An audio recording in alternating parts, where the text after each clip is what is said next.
Welcome back. You're watching Breakfast at Dawn, and as I said, you can send any questions on Twitter, and we have MariaB in the house in case you just joined us. Haroon has a question for you. He's asking you, please ask MariaB, why did she support Zaid Hamid? Ooh.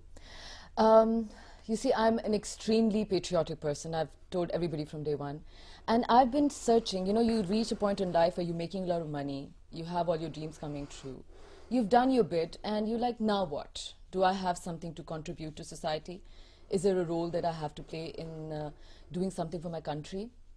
In the process, I looked at a couple of, I was so desperate to try and do something. I looked at a couple of political parties, and I was like, why don't I join, like, whatever is the best out of them? Let's not say who's good or bad. They're all pretty much the same, but at least I'll be able to do something for society generally.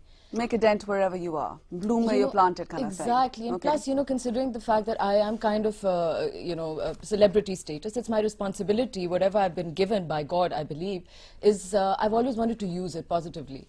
So I went around searching, and I looked at all the parties, and I was like, no, I can't join anyone.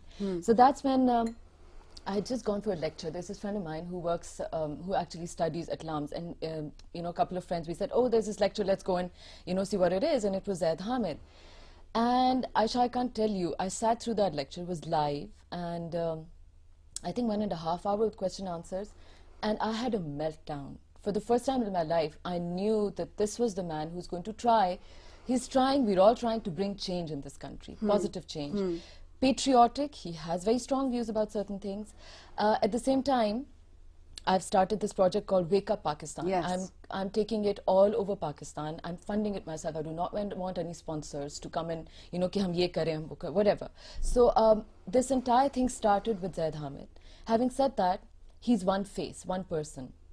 Our ideology is positive change, youth empowerment, and it's not about one person, not me, not him, not any other person. It's about bringing about change, bringing about the ideology that Iqbal started with and Quaid-e-Azam started with. Okay, well, it's interesting you say that because, I've always said this about political parties. It should never be about the person. It should always be about the ideology. It should always be about what your mandate is, what you plan to do for the people, and that's important. Now, when you talk about the empowerment of the youth, yes, as far as Zaid Hamid is concerned, he is accused of spreading a lot of paranoia. That there's conspiracy theories. That there's conspiracy. Everyone has a conspiracy theory in Pakistan. Okay, you pick up a rock, a conspiracy theory will crawl out of it.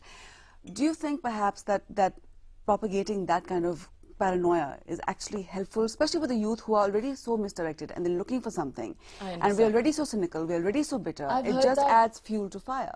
I've heard that a million times, Aisha, but the thing is, conspiracy theory is labeled on anybody who thinks out of the box nowadays. If you're following the mainstream, whatever media is feeding you, I'm sorry to say, I'm sitting on a channel, but there's this information being fed to us constantly on every channel. Yes. You switch on from one to the next, it's the same story. It's hard to fathom out who's saying the truth. Exactly. Yes. At the end of the day, what happened before I even started working with Zaid Hamid, I saw these series called The Arrivals, which is called, everybody's like conspiracy theory again.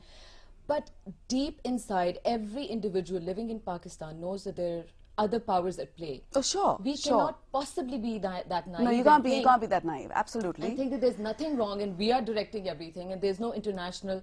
So just because somebody is thinking out of the box and bringing all those fears in front of you and calling a spade, and sometimes in a way that, jolts people. I've known him for 9 months. I've seen the very sort of strong, aggressive side of him, and I've seen the very humble, like he's a fakir, literally. Because I'm into Sufism, I understand what fakiri is, and been in the Naqshbandi Silsila for a couple of years now. And when I see that, and when I see this, and I see the truth in everything, and I see the youth, how he inspires them, doesn't tell them to hate, tell them, the first thing is about correcting yourself. That's okay. Well, that's an important message. That's an important message. Absolutely. All right, now it's time to break out for the headline news. But we've got something new coming up after the headlines. A new segment, some advice, health, actually. And that segment is called Apple for the Day. That is going to be coming up after the headline news. Stay with us. You're watching Breakfast at Dawn, and I'm Aisha Khan.